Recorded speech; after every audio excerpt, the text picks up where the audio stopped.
Joining us now from Seattle is Gary Locke. He is a former U.S. ambassador to China. He also served as U.S. Commerce Secretary and Governor of the state of Washington. Ambassador, thanks for joining us. My pleasure.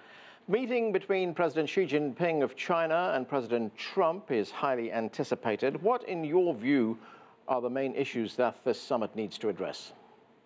Well, there are many issues on the table. Obviously, the relations between the United States and China over trade issues, intellectual property issues, the South China Sea, Taiwan, and of course North Korea. That has really been on the forefront of the administration's agenda over the last several weeks with the testing of missiles and possibly additional nuclear tests by North Korea. That is obviously going to be topic number one.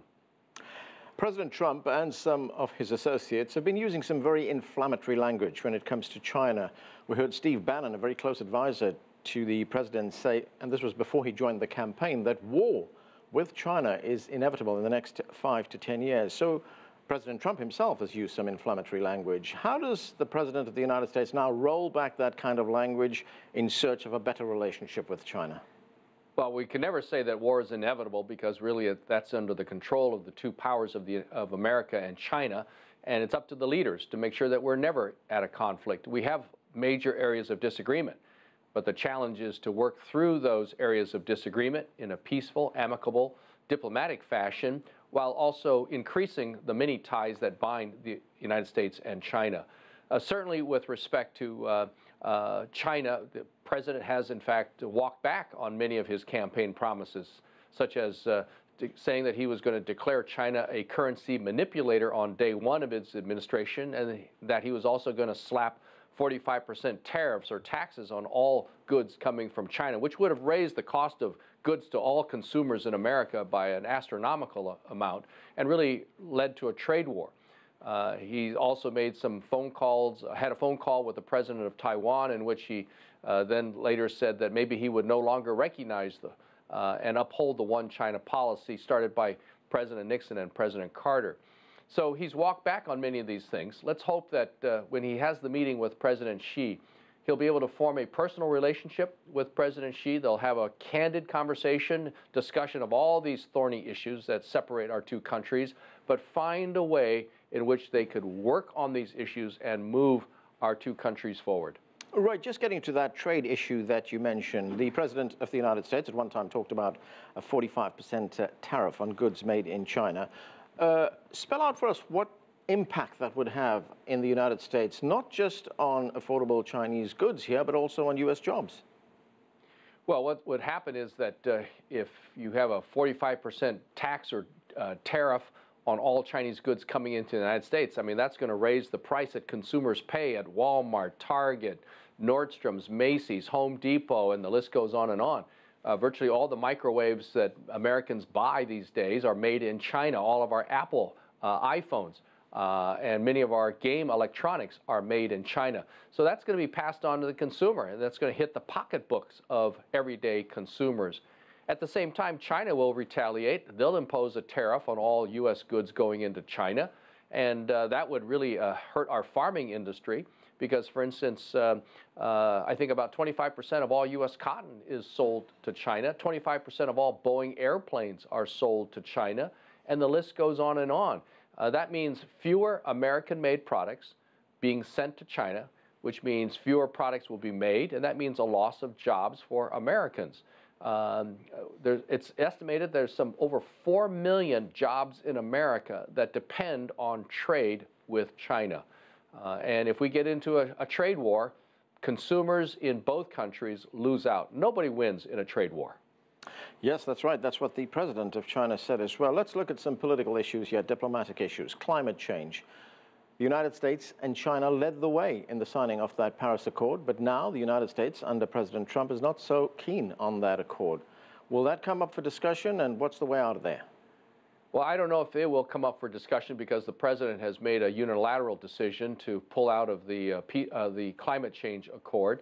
What's good is that many other companies in America, businesses, and many of the other states in America are still moving aggressively on reducing greenhouse gas emissions, making our energy sources cleaner, because we will all suffer the devastating effects of rising oceans and changes in climate.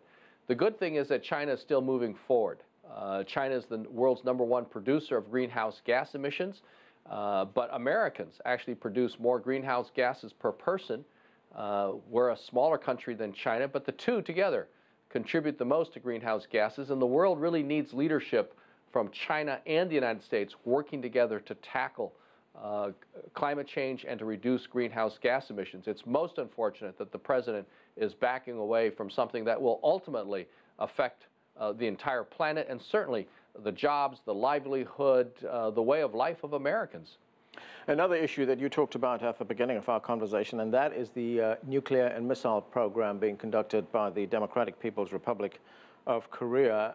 President Trump has already laid down something of an ultimatum when it comes to resolving that issue. He said the United States will act alone if China, in his words, does not help. Is that pre-summit rhetoric, posturing, bluster, or is there something to it? Well, I think it's certainly setting the stage for very frank discussions and perhaps forcing the Chinese to think seriously about what they might do to put more pressure on North Korea to stop developing a nuclear weapon. The reality is that China has been working with the United States and the United Nations on sanctions against North Korea. China is propping up North Korea economically, but there's not much that you can really do to pressure this dictator, this unpredictable leader of North Korea, because quite frankly, the people of North Korea are already starving. While the leaders of North Korea are living lavish lifestyles and conducting business as usual in terms of their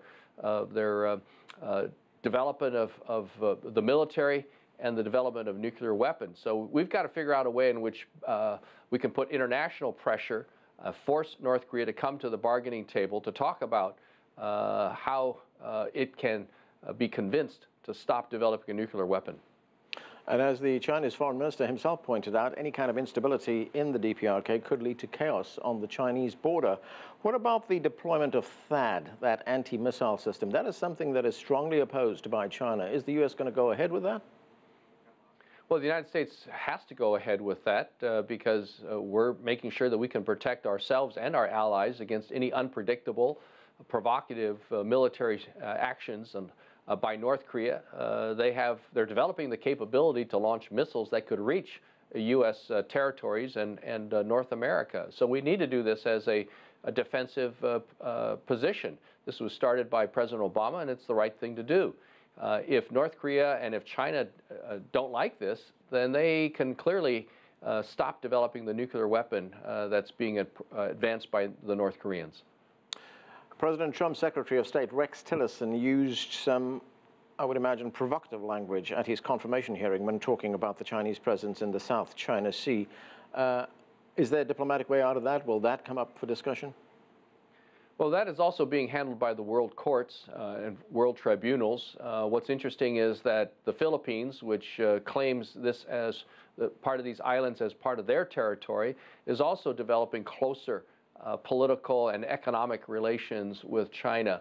The position of the United States is that this matter has to be settled among the competing countries on their own, diplomatically, without violence, in a peaceful fashion. And let's hope that the president can convey this concern and reiterate U.S. policy to the Chinese. But this is all being discussed and among the different countries, competing countries in Southeast Asia, and let's hope that continues.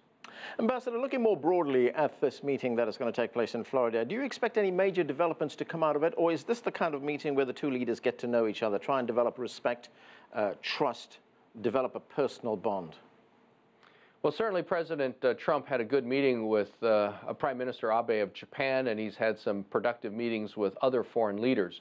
This is going to be very, very contentious because President Trump has already laid out some bold markers, drawn some lines in the sand, made some very tough statements during the campaign. Of course, he's walked back from many of those statements already, but he's made some recent ones in the last few days regarding North Korea. It's going to be very, very difficult. It's going to be a pretty frank discussion because China has very different views about things, and they're engaged in actions that the United States thoroughly disagrees with. At the same time, America needs China's help to force North Korea to stop developing a nuclear weapon. So I think this meeting will be one in which they get to know each other. It'll be very, very frank, and hope that it can set the stage for more productive talks and actual progress on many of these issues, from trade to the South China Sea to North Korea, and that we'll see some of the results of that in the future.